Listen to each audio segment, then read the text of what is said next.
My name is Angie. I'm an actress, writer, director, comedian, producer, mother, grandmother, and my profession is that. That's what I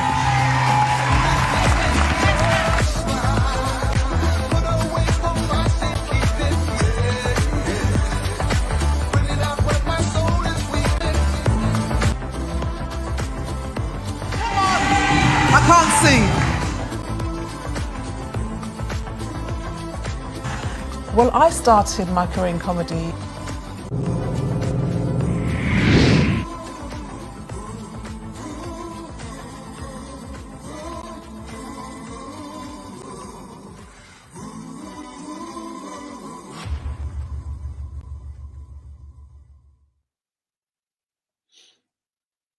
Oh, that was a bit of a short intro. The thing is, believe it or not, I had the intro already. Yeah. Put it in the wrong place. Couldn't remember where I put it in it. Anyway, I'm here spreading the love, as you can see. Spreading the love. Glad to see that you guys have come in, you early birds. How are you doing? Who have I got in here as an early bird? Claire? How you doing, Claire? Thanks for popping in, Claire. Nice to see you popped in to come in and say, mate. I'm quite excited, actually, as you can imagine. I am extremely excited at the moment because it's gonna be well, I'm gonna be talking to a comedy legend. I mean, when you're a legend in your own lifetime, that must be difficult, isn't it? Because you know that everybody's watching you. Everybody's watching your every move, every little word that you're saying. And yeah, I'm gonna be talking to a comedy legend. But I don't want to rush it. I got to take my time, innit? I got to take my time. Phil, how you doing, young lady? Are you good? Are you well? Seated there, all rearing to go, so to speak. Well, I've had a busy day, getting myself together, licking my wounds as well over the weekend because Liverpool didn't do what they were supposed to do, as you know. Yeah, babe, I'm glad to hear that you're good. Alfia's in the room. Good. I've got Astrid as well. Good. Hello, R&B crew. Looking forward to tonight. Aren't we all? Just waiting for some people to come in. They'll start coming in a bit as they start getting their notifications. They'll start popping through. So we'll give them a chance to get in. All right. So it's International Women's Week. What does that mean to you, ladies? International Women's Week. Does that mean you get your own way again? Does that mean you're meant to be spoiled again? Is that what that means? International Women's. Well, they say international. It's actually International Women's Day, right? But I've decided to spread it over the entire week because we don't want a day. I'm sorry, a day is not enough. Yeah, if you're gonna do it, you might as well go the whole hog. Give everybody a week, as far as I'm concerned. What you can give them just a day for? So people started coming in, which is good. Come in, make yourselves comfy, make yourself comfy. Let me know that you're here, right? Don't just come in and just sit down there and stare at the plate at me. Yeah, let me know that you're there. All right. Happy International Women's Day to all the fabulous ladies. Blessings, love, and bug up. Felicia Morgan says, good evening, young lady. Yes, Antigua Allison. Yes, spoil us every day. I do agree with that. Women should be spoiled every day. But then so should us men. We need a day too. Evening, Rudy. Good evening. Goes out to Juicy Jules. What? Hold on. This sounds like, do you men want to give birth?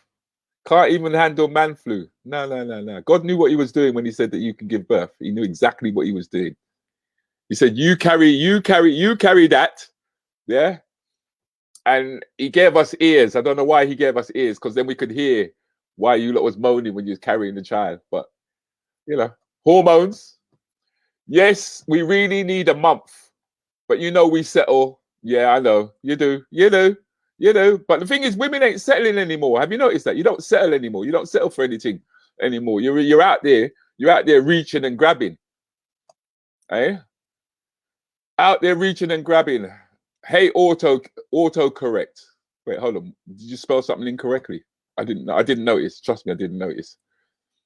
Good evening, Jackie. Nice to see you got up. You got up out of the bed, girl, to watch the show. Yes, I'm looking forward to seeing you tomorrow, Kaz. Not tomorrow. What am I saying? Saturday. Yes, that'd be good. Evening all. Give me time, the man. Bless up, Queen in the house. Arud's Wagwan. Blessings for International Women's Day to all wonderful women. This is why we get celebrated more, is it? Because you celebrate each other. Is that what you're saying? Okay, cool. Right. Let's get into this. All right. Let all the latecomers be late. Let everybody else who's going to catch it on catch up. They'll have to catch it on catch up, as I'm sure they will. Bug up. Okay. Right. I'm happy to move on now. All right. Because I'm sure that a lot of people are going to catch it on the rebound. I think that's the beauty of being able to control your own TV and what you want to watch. You know, you watch it when it pleases you, which is good. Which is good. I like life like that. I like it. I like life on my terms, to be honest with you. But ladies and gentlemen, I know you're here for a reason, and the reason is because we're all here to meet the comedy queen, and she is here, and she is ready to go. So you know me, how I like to introduce my guests with a small collage before we get talking. So please sit back for the next 28 seconds or so as we see the wonderful Miss Angie Lamar.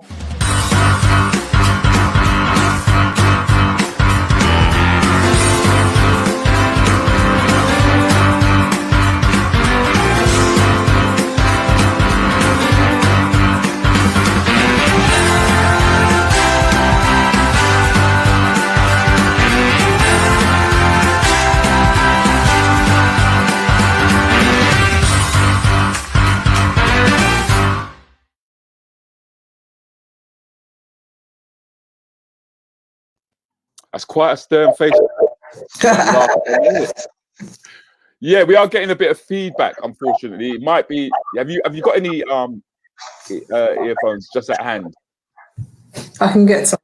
Yeah, I think it'd be a good idea because I can hear it now because it's not just not bouncing back on me. You know, Angie, the queen of comedy. Look at that; it's already coming in. Queen of. You call her a queen for? You call her a queen. Be nice, be nice. Okay, I'm gonna be. Listen. I know. I can banter with you, yeah, but I don't expect to win. Yes, I'll let you win today. It's International Women's Day. I'll let you win. Is it? Thank you very much. Thank you very much. You know what I really wanted to know? Where does Lamar come from? Lamar. Well, yeah. my name is Angela Leonie Martin, so it's Angie Lamar. It's a breakdown of my name. Okay, because you know what I used to sing. I used to sing Angie Lamar. Okay. Angie Lamar. I didn't. It was no L-E. It weren't no L-E for me. It was always Lamar. So I thought that there was some French in there or something like that, or that you had, because I didn't know. It's just Lamar because my name's Leonie and Martin, so Lamar. My marriage name is Prosper. Your marriage name is Prosper. Whoa. Yeah. Prosper. That's a nice name, you know. Yeah. Husband's Dominican. Dominican. Oh God, I like Dominica. Dominica. I love Dominica. Dominica is one of the only islands, right, that is literally untouched. Oh, literally. And the rivers. It's just fresh, man. It's just beautiful. Because I went zip wiring in Dominica. I did zip wiring. Oh, really? Yeah. I was supposed to do that. I didn't do it. But... Yeah, went zip wiring in there. 7 o'clock in the morning. Them lot are still playing. Them lot are playing music, sitting outside, because I arrived on the cruise ship. Oh, okay. Okay, y'all. No, darling. It was all work. Right, it was all work. It was all work. If you saw my cabin, I had a porthole. Okay. Yeah. I didn't have the whole balcony thing that's going on. You know what I mean? There were times when I was. in the beginning when they would have you in the middle of the ship where there are no lights whatsoever. Do you know what I mean? It's still a cruise, though. It's still a cruise, no matter how you try to make it not sound like it. No, man, don't listen, because you know there's the less fortunate in the room, isn't it, Liz? Rude. Liz and Carol, Kaz is always traveling. She's one of the Rants and Bants crew. I've had an amazing day. Hope all you queens too, because we are really majestic. See, you lot women are all bigging yourselves up. Because it's our day. It's our day. But you've always been championing women, though, haven't you, Angie? Oh, absolutely, absolutely. That's what it's about. That's how we grew up. You know, we were always for each other, just making sure that we had each other's back. That's just the time that we grew up in. You know, it was a great time. It's just a natural thing. We didn't have to kind of like go, oh, guys, we need to come together. We just naturally were there for each other, and that's something that I've always made sure that I've done with the next generation. Just go, come forward, come through. So yeah, definitely. Because the thing is that I'm interested to know. Did you ever do the brownies or anything like that? No, I wanted to go brownies, but my mum wouldn't let me. She wouldn't let you. She wouldn't let me. She was like, "You have things at home to do. You ain't got time to dress up in brown clothes to go walk up and down and you know." Oh no! All my friends went, but I wasn't allowed to go. So what, did you spend more time in church, or did you spend more time I mean, what was your leisure time? What was your leisure time like, 15, 17? Okay. Definitely going to drama club. I was about 11, I started drama clubs, and that was it for me. That was because I was raised in the church. So my now was really drama clubs. That's the only way my parents would go, okay, she's going to act, she's going to do that, that's okay. So for me, drama clubs, anything to do with the theatre, Albany Empire was kind of like where I started, second wave, and that was life for me. Lewisham Youth Drama Group. Okay. From I was in my about 11, 12. Okay, because I didn't realise that quite a few of you guys met up along that path, innit, of the drama school and the drama and stuff, because here you are with look who's at the back there. Look who's at the back. Kwame Kweyama, Ellen Thomas, JB Rose, Whitfield, Jefferson and Whitfield, Emil's there, and Peggy Bennett Hume, Marie Berry, because I didn't know, I honestly did not know that you lot were that tight from way back when. Oh right, because we kind of like I knew Emil from the church. Emil grew up in the church as well. Yeah. So I knew him from the church circuit, and so let me just put these on. Is that better? Yes. Okay. Yeah. So I knew Emil from the church circuit, and Bamaro Sisters, we used to write and direct our own plays from we were in our early teens. And Ellen Thomas, because we went to Afro Sax drama school. So Afro Larrington Walker, Ellen Thomas. I was going to bring up that name, by the way, Larrington. Man. Peace. Larrington. Because I met Larrington when, the first time I seriously spoke to Larrington was when we was filming up in Birmingham with, what's his name, man? Dane Baptiste. Yes, that's right. And that's when he told me the story about you guys, how you lot used to all come down. Yeah. In his front room, his front room. Larrington Walker, he used to move his sofas back, and we used to do drama in his front room, about 20 of us. Right. Because it was like, I didn't know that he is almost like he was like the Godfather in a sense. He was like, he kind of pulled you guys all together. Do you know what I mean? Yeah, he was definitely, he wanted us to know the business. He wanted us to know how it works, and he wanted us to know the rules so that we kind of weren't left out there, because we couldn't afford to go to drama school. We couldn't afford to go to those places. So those professional actors came together to say, this is what we've learned and we're going to hand it over to you. But we're going to do it seriously. I mean, you couldn't mess around with those guys. Larrington Walker didn't take no prisoners. It was like real discipline. And I would say that's one of the best times of my life thus far, because it was just the journey and being around people that you admire who were so willing to share with you. That was just a good time.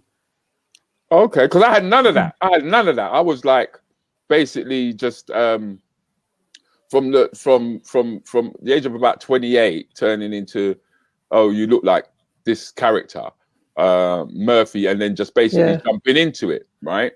Yeah. Whereas I didn't realize that you guys were actually quite seasoned around that time in terms of performance, in terms of actually standing up in front of a crowd. Because I mean, I think the beauty of the black-led churches, as Junior Simpson used to say, was that they don't boo you, they pray for you. Absolutely. You know what I mean? You know, we used to have recitations, we used to have nights where we used to perform, and, you know, golden texts and memories that you used to, the disciplines that was happening in church, we actually didn't realize it was discipline, like learning our golden texts, learning our scriptures, learning and just reciting and standing up in front of people talking. You kind of got it from there, from was very young. I mean, when I say I was a church girl, my mum was an evangelist and my dad was a deacon. So I was in church, not just Sunday, but right through the week. If I wasn't in drama, I was in church. So then how did you hide your dyslexia? How did you do that? I didn't know I was hiding it. I just didn't know that when I was at school. I was very disruptive at school. And in the third year, I got kicked out of school because I was... Go on, sorry. Yeah, I was one of those... I'm from Lewisham. I was a little, you know, had a little bit of fun, you know, and that just made people laugh and was disruptive. Any little joke, I had to say it. I was a class clown, as they would say. You know, my teacher wrote on my report, Angie will amount to nothing. Whoa. And I remember thinking, face the teacher, are you telling me that I'm going to amount to nothing? All right, okay, so I'm a little bit rude and I crack jokes. A bit gobby, yeah. Amount to nothing, that's a bit much. But because I had the offset of my parents who were telling me I could do all things through Christ that strengthens me. So I can do anything. I can fly, I can this, I can do all of that. So my parents were telling me different to what the teachers were telling me. So I never really took my teachers seriously until I got kicked out. Then I went, oh, they don't want me here. Okay.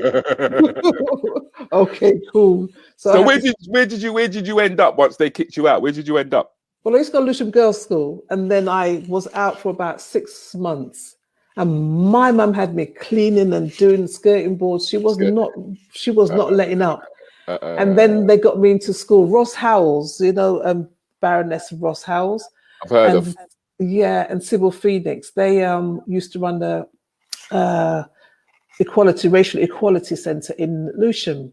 Okay. And they got me into a school, and I was so annoyed at the time. I was thinking, oh God, they're gonna got me into a school. But they were like fighting for me, you know, to get into the school because they were racist and this and that and the other. Because Lewisham Borough didn't want me. It was a case that nobody wanted me in their school. Christ. So what kind of reputation did you have, man? Because if you're the class clown, for them to say, we don't want her. So, all right. There was a few fights here and there. Those are the bits you missed out. You didn't ask me if I was fighting. Okay. No, truth. You know, okay, we had fun. Do you know what I mean? So I was kind of like in that crowd, as you would say. So for me, I didn't want to go back to school, but they got me to school and said, you will take this child. And I went to school and Blackie Bluecoats, actually. And then I was okay, really average. I got suspended a few times and threatened to get kicked out again because, you know, when you start a secondary school, you can't go in weak. You've kind of got to go in like, I got kicked out the other school, so don't even try it. Okay. Then you go and find the people who you'll fit in with, right? Yeah. And then you're in the same place. Because I never lasted a term at school. Really? Serious. I never lasted a term. When I went to secondary school, every term I got suspended to the point where I got expelled. Wow. So what were you doing then? I think I was. I just had too much to say. I was questioning everything.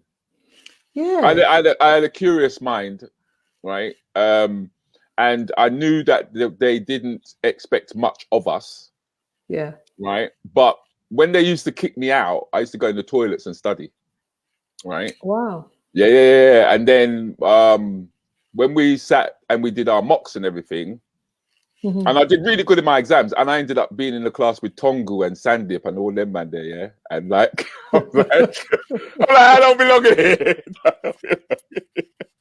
What am I doing in this physics You class? were What am I wrong. doing it?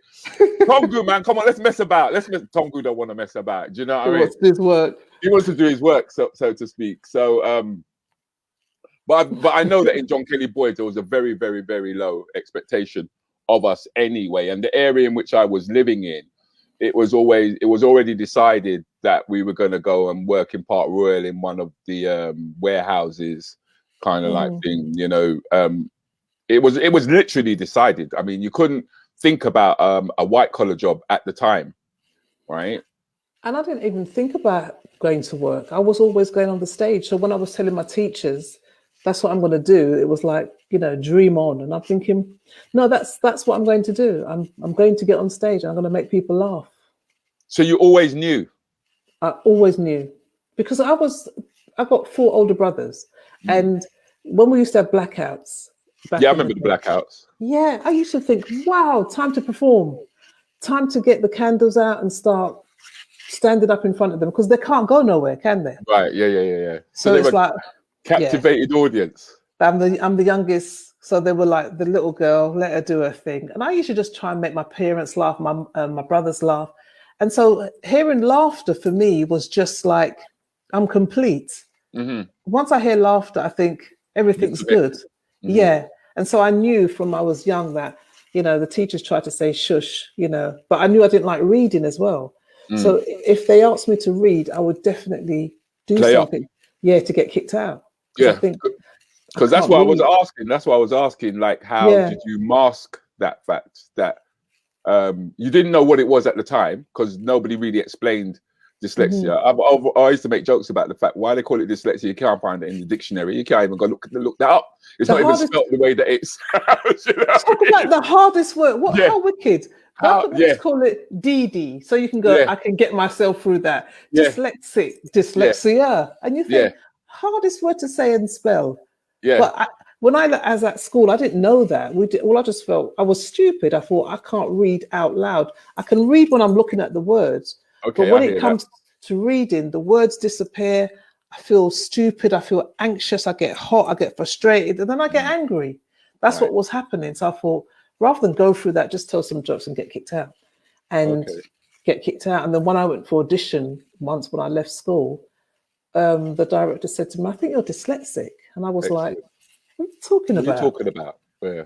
And then when I got checked and diagnosed, they said, actually, you're quite severely dyslexic. Like, the words scramble, disappear, come back, and because there are different forms of it. There's different levels from what I understand. Right, I haven't really gone into it because I kind of like left it alone, because what I found with myself was that everything in my arms would just lock up. Yeah. So it's difficult for me just to write and hold and sort of like thing. But the creative spirit comes out in me differently. Yes. You know what I mean? It's like when you lose your eyesight, your ears pick up, or your sense of smell picks up, or your taste picks up, so to speak. You know? It's a word blindness, you know what I mean? It's like the words are there, then they go. Then they come back. And by the time they've processed to your brain to tell your brain the words are back, the words have gone. And what your memory of that word is now having to tell your brain, it's now changed. So all of that is going on as you're reading, and it's trying to work ahead of that. And because you get into that madness, it's like your body just collapses and says, I can't actually do this, you know. And there's people who are numbers dyslexic. There are people who are kind of like, when I found out that if I put print on yellow paper, it stabilizes it, the writing. And blue paper keeps the writing a bit still. Okay. And then you've got dyslexic glasses that can just Okay. keep your focus. It Okay. just keeps your focus. So there's quite a few things you can use that. But that's so long as it's diagnosed, though. It has to be diagnosed. I think people have got better as time has gone by. Yes. You get what I mean? Yeah. Because, like I said, I mean, school is, like you said, school is a wonderful time because there's that sense of freedom. There's no stress or anything like that. And it's not until you start to get older, because as you started growing and you started to venture further out, yeah. What was that like for you? Because I mean, I know you found freedom on the stage. Yeah. But were you going for auditions at that time, or was you actually thinking? Were you even contemplating marketing yourself and just doing your own thing, or was it a case of, well, I've got to go out and learn. I've got to go for auditions. I've got to. I didn't. Because remember, I started with my first stand-up. I was about 18, 19 when I started doing the performance, which went into the stand-up at that age. So I was going. Remember Podium, and yes. And all those clubs back, Dougie's back in the day. Tony Wellington used to run Finesse modeling agency. And at that time, I'd contact these promoters, Crystal Rose, Super Cool, and just say, look, can I do 5 minutes? Can I do 5 minutes? And even starting in the blues, you know, where I mean, that's Podium. That picture there's Podium. And I remember Podium well. Yeah. And I remember just saying to the promoters, can I do 5 minutes? Can I do 5 minutes? And fashion shows and blues and those places where our audience, the places that I was raving, was the places that I introduced myself to, because I kind of knew the crowd and could kind of go, we're pretty much living the same life, so we're pretty much going to know what I'm talking about. And that's where it built up. And then I started to get bookings. I mean, you know, imagine you're out there doing it at the beginning, the first, and so therefore everybody wants you. So if you want a woman and you want a man, a black person, I'm 2 for 1. So sometimes I was doing, I'd be in Birmingham, Manchester, London, 2 shows in one night. You know. Okay. Yeah, it was a lot of driving. God bless me with my husband who loves to drive, because we've been in Manchester and I've got a show in Birmingham. They're not paying me. They're going to give me some curry goat and rice. So by the time that we get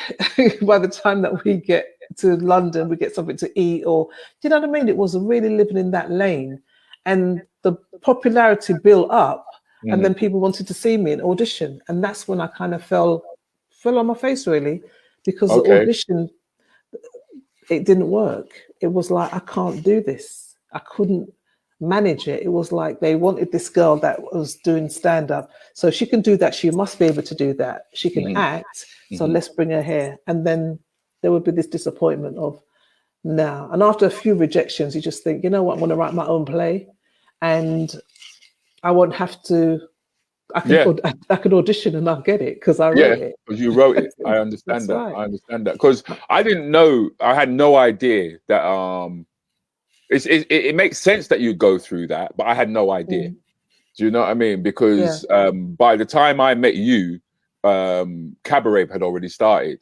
Yeah. Oh, Cabaret. Yeah. So you was already doing the motorway runnings at the time. Yeah. Yeah. You get what I mean? So I'm still green.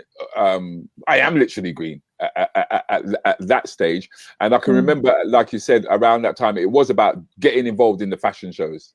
Yeah. You know, when people were putting on fashion shows, it was about going to Shinolas and places like that to try and get a little squeeze, a little 5 minutes in, a little 5 minutes there. Yes. Yeah. Kind of like thing. But do you remember what the audiences were like?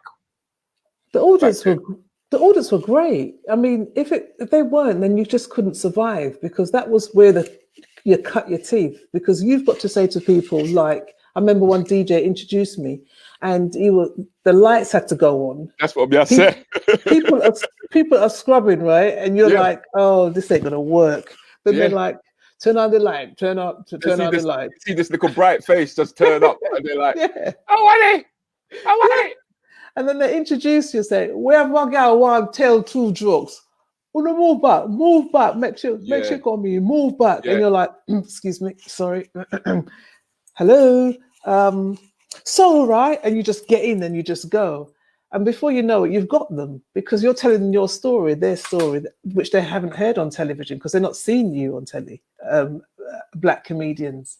Yeah, So but therefore, did you think, was you thinking that way at that time, that this is what you're representing? Because it's like you said, I mean, you could see people just look at that. No one sat down.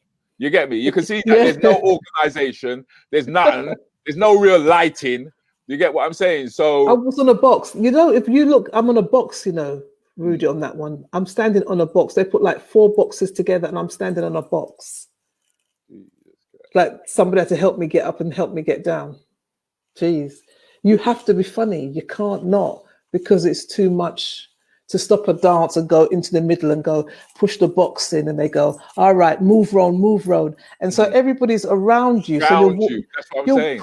You're working on a round. And then, you know, you've got people who want to rave and you've got to grab their attention. It's like when we used to do cabaret. You can't go to cabaret and not hit it. Do you remember? Don't take me back there. Don't take me back. Yeah, I know. Miles Crawford on a Tuesday night. I loved cabaret because it was like you got to get that front row. And I remember Stefan and all those guys used to be at the front.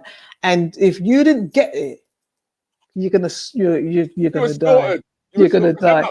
I've said this to them, look, these guys in the room before. I said them lot used to bang champagne bottles on the bloody tables, man.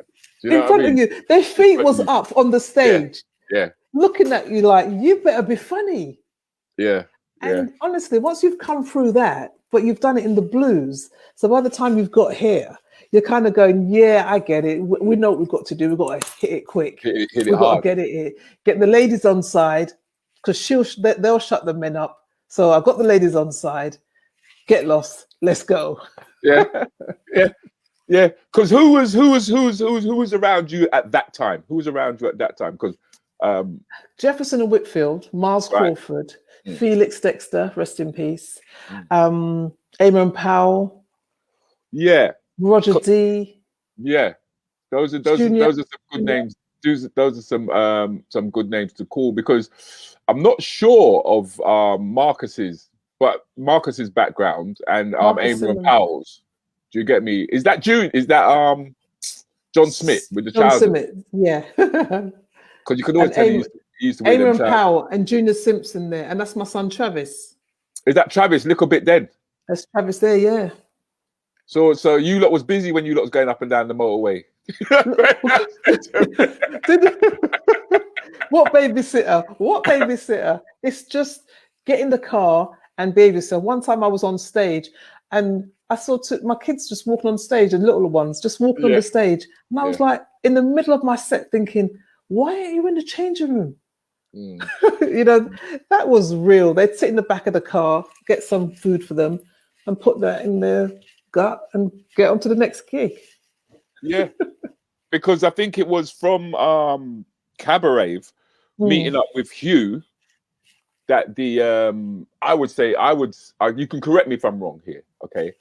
I would say that the national circuit started to develop from the drum, from going up to the drum, then going up to Sheffield, then him going Nottingham and Bristol and all.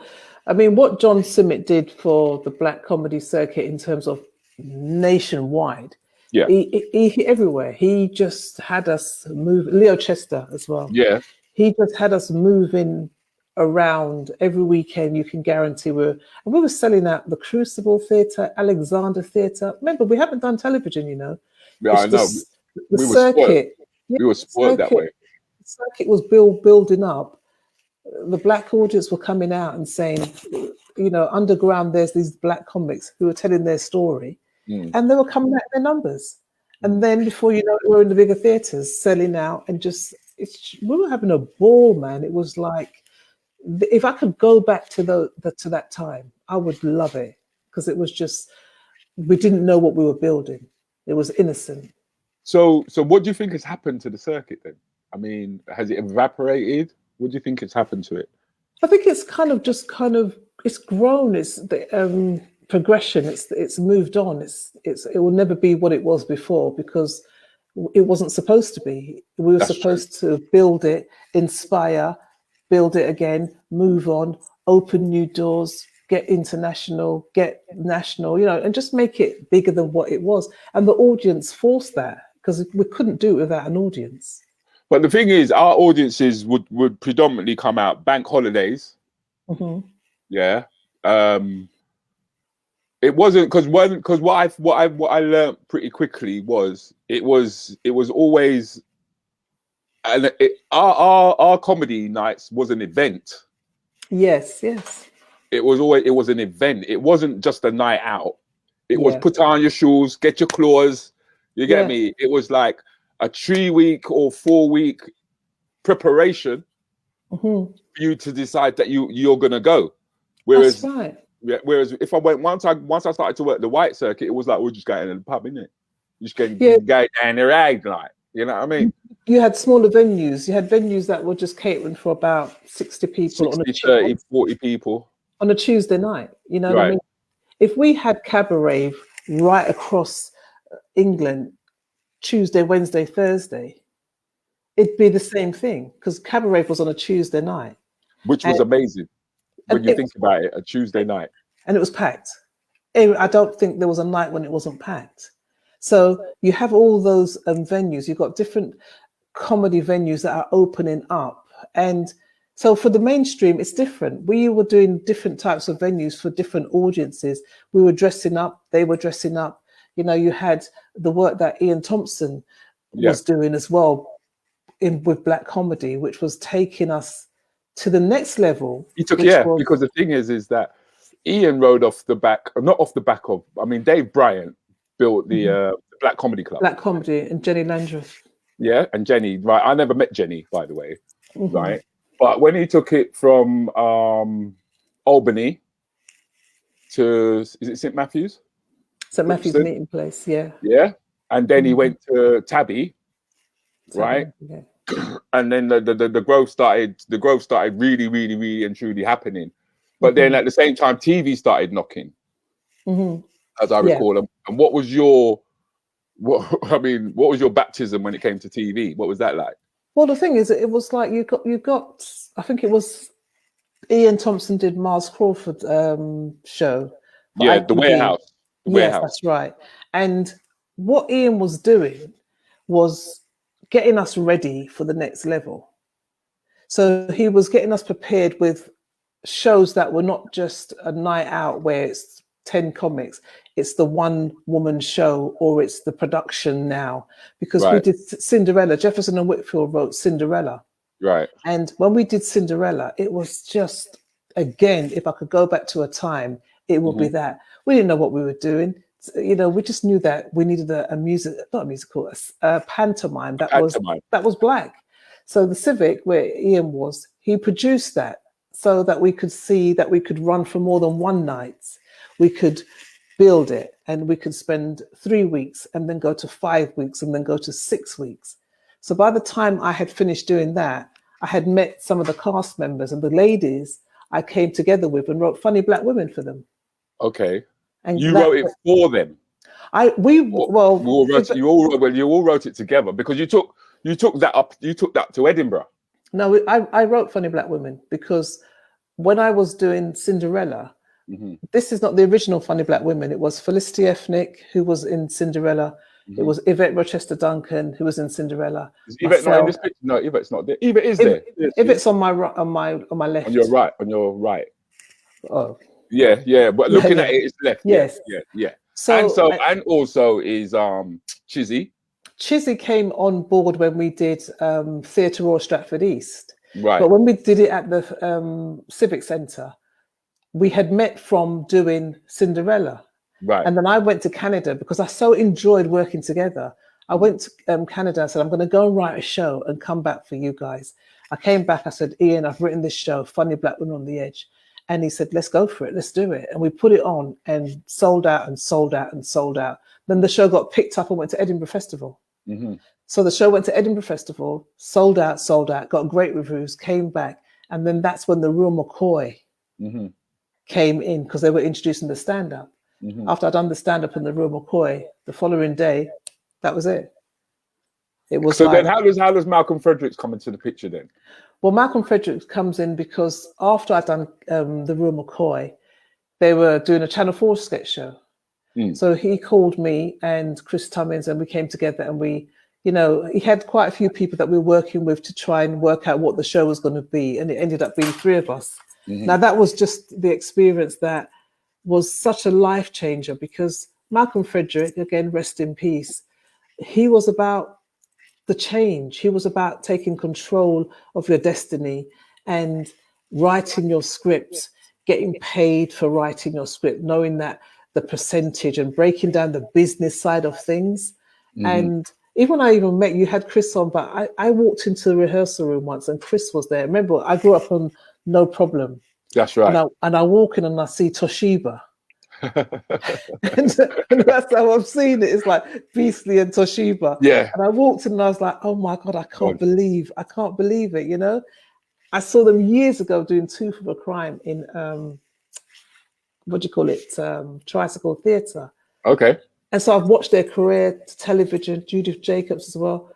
So working alongside them, half the time you had to literally pinch me, because I just felt, wow, look at this moment. You know, I think that was just a time where you just kind of was around stalwarts, people who knew what they were doing. And again, like Larrington and Ellen Thomas and Trevor, they were just guiding you, you know? Mm-hmm. Mm-hmm. Mm-hmm. Because from there, it was like you started to see that you could actually pave your own way, because you never kind of really stood still. I mean, yeah, I remember because when you was doing Funny Black Women, right? I was up in Edinburgh at the same time. I think I was in the bloody Loft, right? And I think you guys were in Gilded Balloon. Gilded Balloon, yeah. Mm-hmm. So I was at the Pleasant. That's right. I was at the Pleasant. You lot was in the Gilded Balloon, yeah. Mm-hmm. And I remember talking to you and stuff like that, and going, "Yeah, man, I'm just about to stand up. I'm just about to stand up." And you was like, "Nah." You're like, "Nah." Yeah, the stand up is there, but you was more like theatre.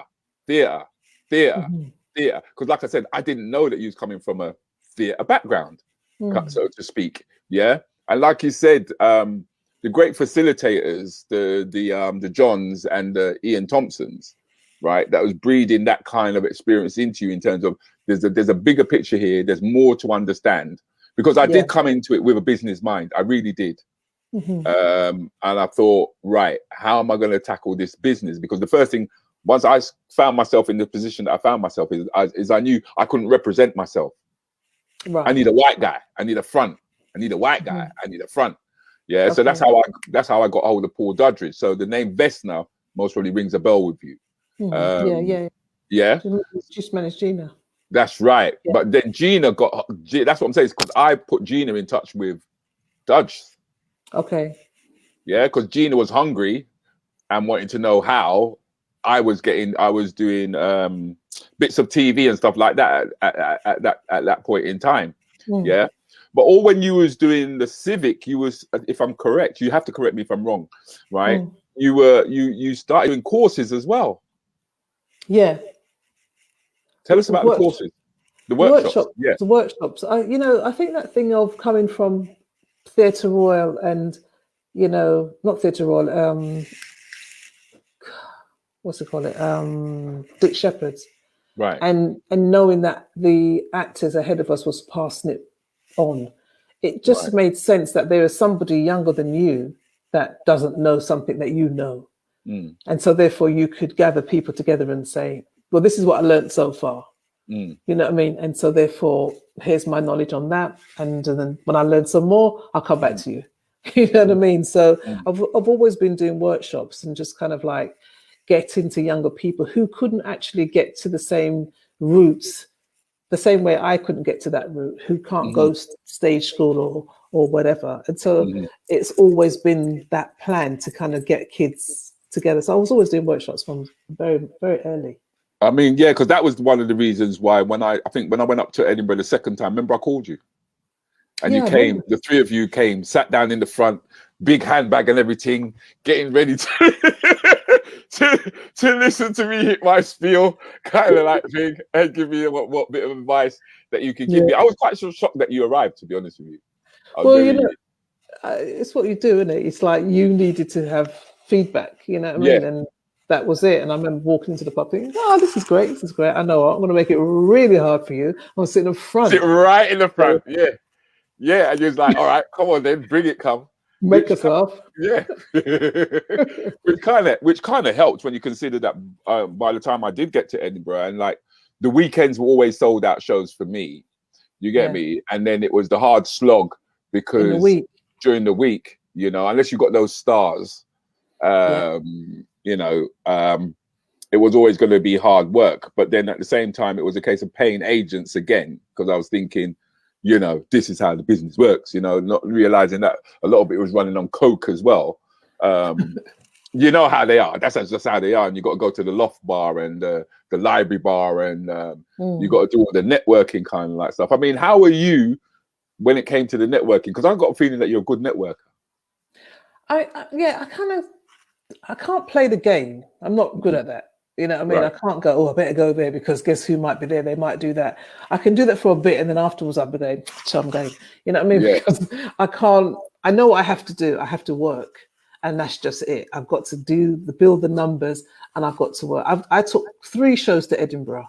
You know, I took Funny Black Women, and I did one woman show. And then I took Do You Know Where Your Daughter Is? Because the actors in Do You Know Where Your Daughter Is, young actors. And I said to them, I want you to come to Edinburgh. So I'm going to take you to Edinburgh myself so that you can put on your CV that you played Edinburgh Festival. Because that seems to be the thing people want to see. There it is. Do you know who your daughter is? And I said, let's go. Let's get to Edinburgh. And we had a fantastic time. But so for me, it's always been about the numbers. Like if you write a good show, people come and see it. You save from that. You get sponsors. You go to that theatre. It's a numbers game. If you do it once here, then take it to Birmingham, Manchester, Leeds, and times it by 10. You start to build the revenue. You start to build the reputation. And before you know it, people come and see you so that you can survive without somebody saying, oh, it's your turn for us to choose you. It's your turn. Right.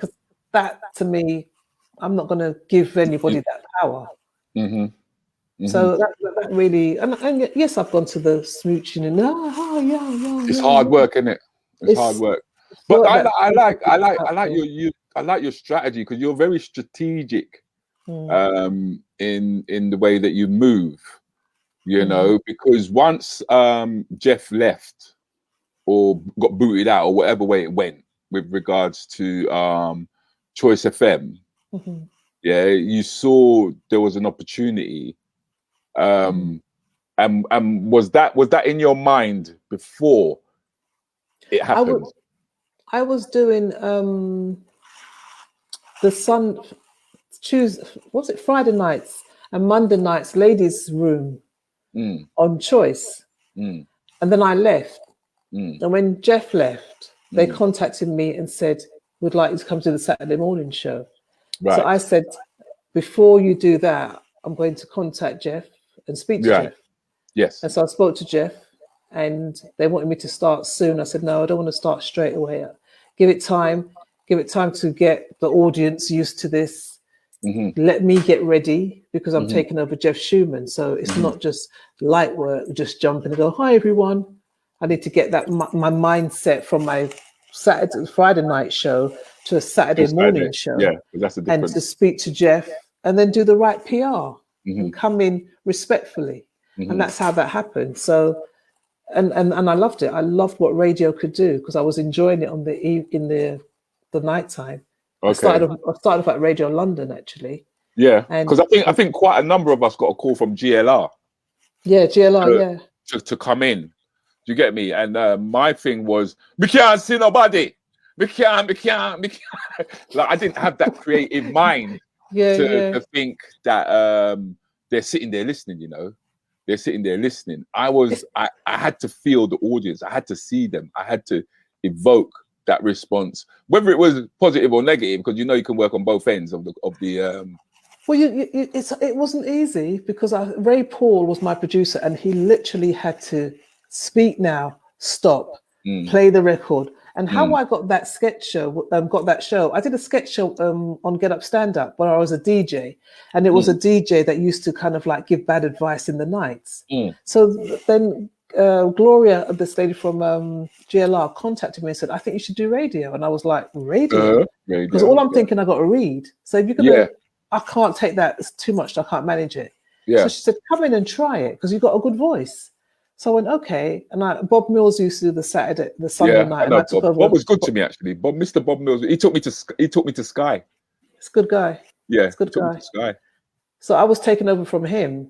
And then literally Ray Paul, speak now. And I'd be like, hi, crack a joking, because you can't hear nothing. That's what I'm saying. There's no feedback. It's only when you speak to somebody like a week later, they go, oh, that joke you said was funny. And you realize, oh, so it's a week delay. It's not going to come back to me straight away.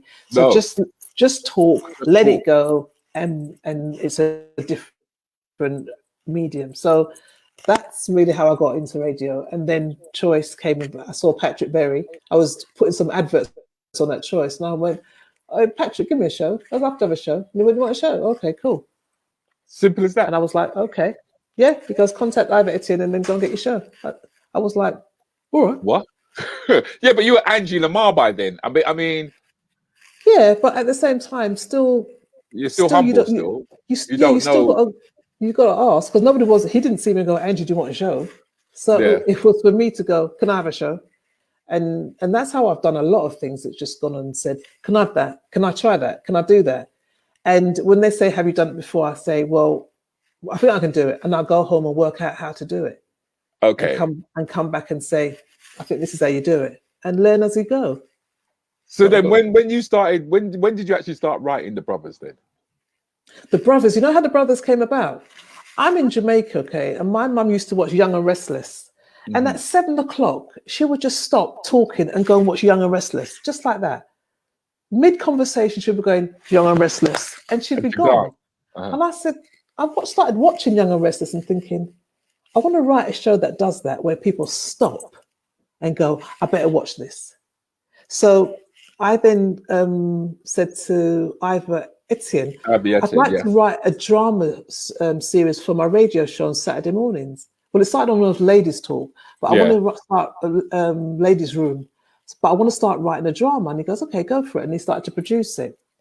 When we brought The Brothers to the Saturday morning show, there's a slot that must have brought in about thousands. I think there's well into the 60,000. It was just big numbers. Right. And I thought, they just want to hear what happens to Michael or what happens to Kenny. And if he's sleeping with her and he gets caught and this girl doesn't want him to see his children. And I just started to write that type of drama. Okay. Then I thought, I bet they want to see what they look like. And that's when I thought, okay, let's go for Hackney Empire. And we were doing 8 o'clock showings and 12 o'clock showing of The Brothers. Yeah. Chucky, RK, Jason and Richard, yeah. So how did you decide who was going to have what role? Well, when I'm casting, I once I start to feel who I want the person to play, I start writing with them in mind, and then go for it. You know what I mean? Chucky was doing Footballers' Wives, and I thought that's Richard, that's Richard, and Richard was going through a difficult time. You know, I'm sure he wouldn't mind me saying, but he was going through that whole bankruptcy and that madness and whatever. And I remember contacting him because he was really down on his luck, feeling really low. And I said, come and do Brothers. And he was like, Angie, I've got nothing there, you know? Yeah. I said, please, I think it'd be good to be in the environment. And he said, he's never acted before. I said, that's not the problem. I just want you to turn up, you know? And he came. But Richard always wanted to be an actor, though. Richard always wanted to be an actor. Yeah. And so The Brothers was his first show. And he was like, he just loved it. He was really amazing. And to this day, he will always give props. And that's nice to know that, because he did a great job. He just loved it. And Jason came up to me once. I was in a petrol station. He went, I'm the guy you're looking for. Is it? And I was like, okay. Well, let's see you at audition. It's like you said, if you don't ask, you don't get. Yeah, you've just got to because people like that. People like when someone says, I'm the one. There's this girl that was, she played Pip in The Brothers. And she went to an event. I was at an event and she waited for me because she knew I was going to be there with her biog and her picture. And I remember when I came outside, it was really cold and rainy, and there was this girl standing there waiting for me. And she goes, "Hi, Angie, I knew you were going to be here. I just wanted to give you my CV. If there's anything that you're doing here, I'd love to." And I was like, "Oh my God," because I just kept looking at her head thinking, her head looks like a pip. It just reminds me of a pip. So I said to her, "You know what, I've got a part for you. I want to come for an audition." So she came for an audition, and I just gave her the role of Pip. I actually called the character Pip because her head reminded me of a pip. And just her confidence, because I was that girl. I'm the sort of you can see yourself in her. Yeah, and once I can see myself there, I just go, you know what, let's do it. I like that you've come that way round. So was that when Loose Women first came knocking at the door? Well, Loose Women came knocking at the door when, you know, I'm busy, I'm doing all these shows and whatever, and they were getting a lot of stick for the fact that they didn't have a black woman on there. And my agent got a call and said, "Look, Loose Women are looking for a black woman. They want you to come in straight away. We pretty much think you can handle it, Angie. Let's go, let's go." So I went, met this producer, Susan, and then that was it. I was on. That episode was like the worst experience because what we rehearsed wasn't what we did. Right. And I remember sitting there thinking, I thought you were going to come to me. I thought that's what we rehearsed. Right. Oh, are you going to her? Okay. So then you just look like a nana sitting there. Just. I was sitting there like. So when they contacted my agent and said she doesn't really speak, I was like, I should have just taken off my clothes live and just, let's just go for it. But listen, mate, I learned so much about TV. It was ridiculous. I mean, when I did Planet Mirth, and we wrote scripts and what have you, and then Emma, what's her surname? I can't remember her surname, but Emma used to drive off with the producer. Yeah. Come back the next day, everything was rewritten with Emma as a central character. Yeah. And everybody else is on a peripheral role. Right? Yeah. And then it was like, I wasn't good with lines. I wasn't good with lines because they were just classical actors. They were in the moment. They were just in the script. Okay. If you get what I mean. Yeah, of course. Yeah. They were just in the script. So, and then it was like, I just found myself further and further and further, just pushed and pushed and pushed and pushed and pushed and pushed to the side. And every morning they'd go off to lunch together, they'd come back together, a new script would develop. And it was like, I started to see how you play the game, basically. Yeah. It's sharky, you know, and that's just the truth, you know. You start off here today and tomorrow you go, oh, no more. Oh, that's not worked out. No one's telling you anything. It's just, oh, it didn't work out. Oh, we're sorry about that. You know what I mean? And you just think, well, why don't you say? Because I could have done that better, but you clearly didn't want me to stay. And I think after you've done a few of those, you just go, well, once I see how you do it, like when I went to Loose Women, I thought, okay, I can go and create my own show. I've only got to call some friends and say, look, they have a table, they have some chairs, and they talk. Let's go to a network. We went to Vox Africa, and you know, we did the show there for a couple of years, and then ABN TV, and you know, we're going to bring it back later this year because you just know how to do it, and that's what I get. It's like once you know. That's when I went to Washington, DC. That lady that's sitting there. Do you remember Madam Walker? Yes. Yeah, that woman that's there, Alicia. That's her granddaughter. Oh. And so these were heavyweights in Washington DC. So I did ladies talk there, and then I went to New York and did it in New York, and then we were heading to Jamaica, but we didn't get to Jamaica. But you know, we'll pick it up again. Ladies Talk International. Because the thing is that I remember when we would talk, and you go, now we've got to go straight to the audience. We've got to go straight to the audience. It's about going straight to the audience. And then the next thing I knew, there was a production company called Straight to the Audience. Yeah, and that's it. It's like that God gave me that production company name because I was sick. Remember when I had True? I had fluid on the brain, and I was really sick for about a year when I was carrying her, having lumbar punctures right through my pregnancy. And I remember reading Conversation with God, because no matter what, the church girl doesn't go. And I remember saying, God, you know, what is this about? Because here I am. They thought it was a brain tumor. They realized that my brain is being crushed by fluid. So what is it all about? I don't feel like I'm going to die, but it feels like the headaches were so bad, Rudi, I just wanted to die. It was horrible. But God said to me, you keep asking people for permission to be great, and I made you great.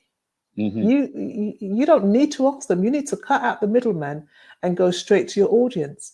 And I remember saying, God, as soon as I get better, if you let me get through this, I'm going to set up that company. And I set up that company in 2001.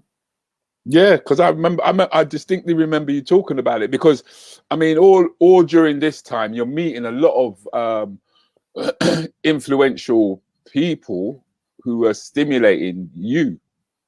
You know? Yeah. And that's the thing. You just kind of like, you just go for it. You know, you don't wait for permission. You know, it's Tell me easy you to... and him ain't friend. Tell me you and him ain't friend. You ain't. Tell me you ain't. I want to speak to him about Kim and find out what's going on there.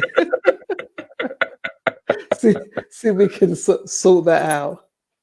Oh man, I met some legends, man. Some fantastic people. Well, John Legend as well. But you know, you just go through it. It's better you keep running and somebody pulls you back, as opposed to you don't go. So bet you run out there and people say, oh, that's a bit eggs up, that's a bit fast. And then you come back, as opposed to waiting for someone to bring you in or waiting for someone to introduce you, because no one's going to do that. A few people will, but not a lot of people. So you've got to find your confidence and just go, I'm going to go for it. I'm going to jump and see what they say. And 9 times out of 10, people seem to go, okay, all right. So then what made you really go for it? What made you, I'm just going out of the West End. Let me just do my thing. Because that's a massive jump. When I went to Shaftesbury Avenue, because I wanted to go to take stand up to the West End, and nobody had taken it to the West End, and I said, you know what, I want to go. And they were going to give me a theatre, but it wasn't. I wanted Shaftesbury Avenue, and so I was working with Tony Fairweather, and said, Tony, look, we can do this. We can go straight in. So when we had the few meetings, they were saying to us, look, your audience ain't going to come to the West End, not for those ticket prices. And I said to them, my audience will come. They will come. So I went on my radio show on a Saturday morning and opened up the lines and said, they don't think you will turn up to the West End. Box office number 0207, da-da-da-da-da, da-da-da-da-da. That's why I say you're strategic, man. You're strategic, girl. You're strategic. You're strategic. Because you've got the ears of the audience via the radio. Yeah. You know what I mean? There's obvious that there's a gap in the market. There's a demand there, but there's nothing warranting black people to actually want to go out there, because Les Miserables and all them play there. We're like, I don't know them play there.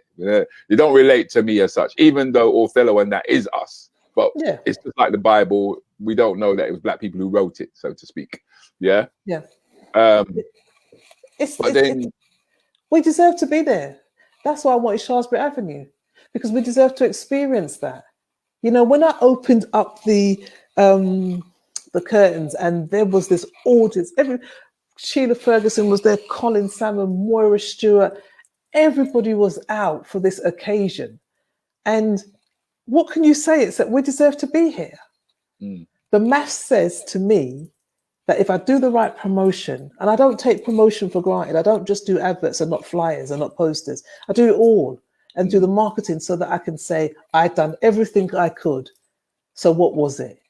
And then you've sold out, because it's an event for everybody too. You know, they want to be a part of this journey that you're saying, going to the West End. I'm going to go back to the West End. I'm going to go to Queen's Theatre and do a celebration of over 35 years and still counting, you know? So it's an event. So somebody here will be going, I'd go to that, Ange. And I've started to sow the seeds from here. So when they see the flyer, they'll go, she did say that. oh, Yeah. here it is, I could get a ticket. Her shows normally sell out. When people used to say to me, oh, if it's an Angie show, get a ticket because they always sell out. When Yeah. I heard that was the thing that they would say, I thought, But you're coming off the back of the Civic, innit? You're coming off the back of the teachings of Ian. You're coming off the back of all of that. Is that's wrapped right. up in you now. Because when I was doing this, when we were doing the Funny Black Women, I had a Golf convertible at that time. We'd go down to the bagel shop. I put the posters all around the car. All of us, the cast, would have on clothes that would really represent the show itself. And we'd play the theme tune, Funny Black Women on the air, and be giving out flyers. So we go to clubs outside, giving out. So you make it an event, and they go, "Oh, those are mad girls that was at the club, standing outside playing their car, playing the music in their car." So it's just guerrilla style marketing. That everything. Marketing has so changed now, though, hasn't it? It's so evolved, man. I mean, it's literally, you know, how many numbers can you accumulate? I mean, I'm talking about the Yardies. I'm talking about the Dizzles. I'm talking about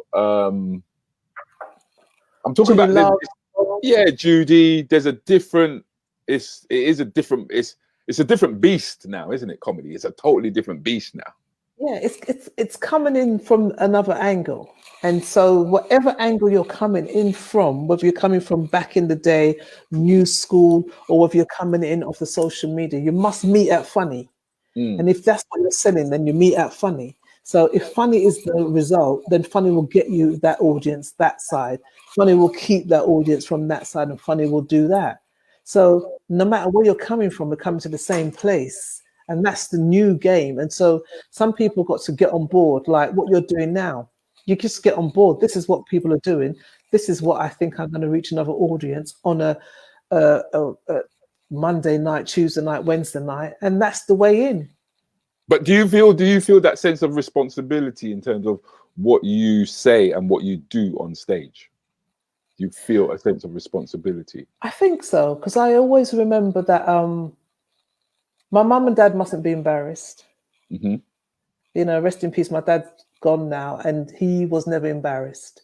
You know, my mum could walk in at any point of a show and say, "Okay, there might be a little swearing in that play, but oh, Angela, you know what I mean?" No, but you were very clean. I give you because I mean, my mouth was all over the place, as you know, but you were very tut. You were very. I do think you're very conservative with your comedy.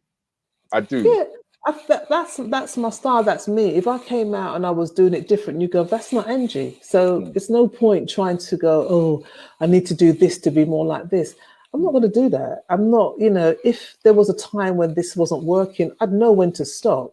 Right. But and what I've done has worked for me. Even if people say, "Oh, you need to be a little bit more there to get that," and I go, "Well, that's fine. Somebody will come along who does that, and they will do that, and they will do that, and that's great." I hear and that. I respect that. But I'm 56 this year, and I'm all right. I'm happy with what I do because I love it. So, and there's some bigger plans. It's not over. No, I think to be honest with you, I think it's just the beginning because I think they're missing a trick to a certain degree. I mean, both but even on the mainstream circuit to a certain degree that they're rushing for the young, not realizing that they're older paying for the young to do what they do, if you get what I mean. So the kids are getting older, which means that once the kids are getting older, that means we got more cash because we're not spending it on them anymore because they're earning their own cash. You get what I mean? And it's like, well, who is actually catering? Because the audience don't just die. They don't just go, "Oh, I got to this age, I really like that person, and I no longer." You know, you might have watched Whoopi Goldberg on this show, watch her stand up, and now you're watching her on The View because you like Whoopi Goldberg. You know what I mean? We've watched Oprah, and so we're watching her now, just complete bank. So how much? That's interesting because how much of an influence did Whoopi have on you? A big influence because when I found out that Whoopi was dyslexic when I was young, I just pulled towards her as a black woman with locks, and you know, watching her one woman show. All right, that's where I go. That's where I go with it. Yeah, That's watching where I go with it. Yeah. one woman show, do characters, and just have that voice, because people think swearing is edge. Swearing isn't edge. Topics is edge, and how far you go with the topics and what you really want to say, if you dare to say it. That's edge. So once I watched off Broadway, and I thought, that is it. That's the goal for me. That's the goal. That's what I want to be. So for me, when I met her, she was doing a book. I was on Radio London at the time, BBC London, GLR. And they said she was coming over to promote her book. So I said, you know what? I've got to meet this woman. And I got 10 minutes with her. They said, you can have 10 minutes with her. She was at Planet Hollywood. Now, I came down with film crew. Yeah, I remember. I was working on Get Up, Stand Up, right? And I was like, right, how am I going to get this filmed? So I spoke to the camera guy, and I spoke to the sound, and I spoke to the production. I said, guys, listen, we're not working on that time. Can I get you together to come and film this for me? Because it's Whoopi Goldberg. And they were like, sure, and so they get down there, they set up big film crew, because obviously it's television film crew. It's not no like small video. So when the agent walks in, she's like, well, what is going on? Yeah. If 10 minutes, I'm good. But when I went to Whoopi and said, Whoopi, can I do a quick sketch with you while you come in? Because I want to be at the bar reading your book. And then you come over to me. I look at you, look at the book and go, oh my God, Whoopi. The agent looks at me like, what the hell this woman thinks she's doing? So I'm thinking, they can only say no, right? Right. So Whoopi looking at me like a young black comedian, like, sure, Angie, come on, let's do it. And the agent's like, my God, liberty. Yeah, because normally you got to jump through hoops. That's right. Just so to even get that close. Whoopi goes out and comes back in, and I'm at the bar, and she goes, Angie, and I'm like, Whoopi, oh my God. And so we act this thing out. So the woman says, you've got 10 minutes. I was there for an hour and a half. Yeah, I remember you said, I think it was that's even in print. I think it's even in print. Yeah, an hour and a half. And then I made her, I wrote a poem, and a friend of mine, John Byrne, had done a cartoon, and I framed it. I told her what she meant to me. Right. And we were in the cinema now in the theatre of Planet Hollywood, and she's watching herself and telling me, I did that, that's what I did that. I mean, she was really having a relaxed time. And then I gave her the post, the picture frame, and said, listen, I just want to say thank you. Right. And she read it, and she just kind of got a little bit emotional. And I was like, oh my God, this is awkward. Because she just read it and went, thank you, darling. Thank you. And I went, no, thank you. She goes, thank you. That for me, that was it.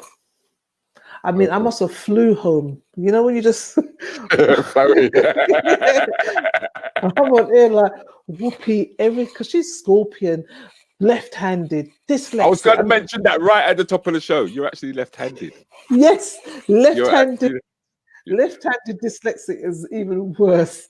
They don't make doors for you. You know that. They don't make doors. They don't make tin openers. They don't... They don't make keys. Yeah. They don't make keys. So no, that's what you call a disability. You could actually put a badge on your car and go, I've got a disability. I'm left-handed. I'm left-handed. Can't open the door. Can't open the door.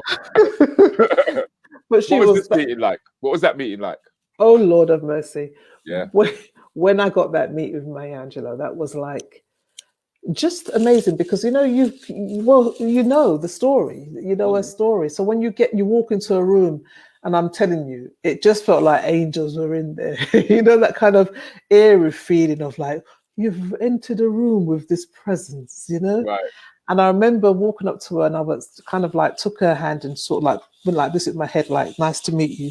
Yeah, and she like went, the queen. Yeah, like, because she's our queen. Yeah, so that's like me meeting Morgan Freeman. I get it. Yeah, I get it. Yeah. I get it. So she was like, don't bow to anybody but God. Okay. I was like, oh.